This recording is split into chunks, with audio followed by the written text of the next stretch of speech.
Hi guys, welcome back to LatiNation, and I'm very excited to get this conversation started. Today we have two of the spokespeople from Voto Latino. We have Sean Rivas and Karina Briseño. Thank you so much for being here. Thank you. Now, Voto Latino is an organization that mobilizes voters across the country to get out and vote, specifically Latino voters. So my first question for you is, how did Voto Latino come about? What inspired its first beginnings?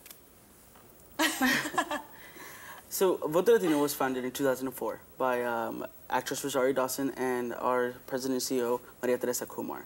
It started, I believe, just from Rosario just seeing a need and talking to Maria Teresa, and from there it grew to where we're at today.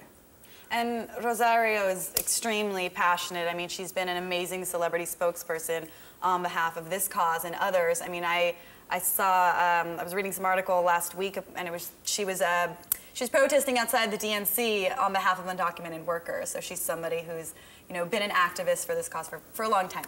Yeah, that was not planned. Actually, it just happened right after one of our DNC events. She saw them out there, and Rosario is really passionate about Voto Latino's work, that she herself went out there and got involved. And everyone else were like, okay, we're all going out there.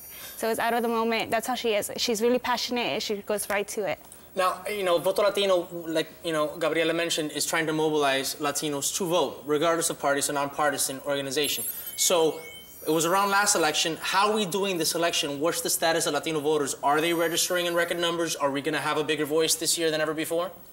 So one of the things that we're doing is we're out on the college campuses. We're hitting the high school seniors. We're making sure that they're understanding that it is a crucial year. We're making sure that they understand what is happening and what is going to affect them. Like, for example, here in California, there's a few things going on with education that will affect them. And we're making sure that with our partners, our nonpartisan partners, they're also getting informed about that. Well, what are some? Let's be specific. What are some of the issues that Latinos as a whole, and it's hard to label Latinos as a whole. I'm Cuban. Gabriela here is Mexican American. We have generally some of the same issues, but specifically, Cubans don't have to deal with some of the border issues. If we make it onto land, we get to stay. If we're on the water, we get shipped back to Cuba. They want to build a border fence with Mexico, so it's different issues. But in general, what are Latinos dealing with in terms of the issues that they should be most interested in 2012? Well, it's not just one issue, because all the issues will affect us. So all the issues are American issues, and all the American issues are Latino issues. So we got to go out there and participate, because we also want to have good jobs that pay well.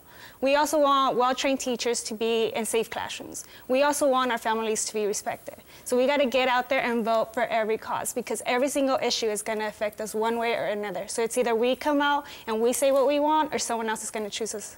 Going to choose for us. Right. Now, does Voto Latino take any stances on issues? And I know it's nonpartisan, but for instance, something like the DREAM Act, which most Latinos across the border for, except for a few on the Republican side. Does the Voto Latino have a stance on the DREAM Act, or do they support it? We believe equal access for higher education for everyone. So that should be available for everyone. Okay, that's a political way of saying yes, but we don't want to alienate anyone who doesn't think otherwise. Right? Yes, absolutely. But one thing I wanted to ask you guys is, how is Voto Latino addressing the challenges of voter suppression? Because voter suppression is something that's been in our country for forever, basically. I mean, right, it used to be that only white male property owners could vote, and since then we've come a very long way. I mean, but still, it took like 70 years of activism for women to get the vote. So there are different challenges that we're seeing today. I read an article about Secretary of State Scott Gessler from Colorado. He sent out all these mailers across the state to tell people how to get registered to vote. But in the mailers, he explicitly stated that the voters who received them were not registered. And these went out to 75,000 citizens in Colorado, received postcards saying that they weren't registered to vote and how to get registered, causing massive confusion and now lawsuits against them, accusing him of voter suppression.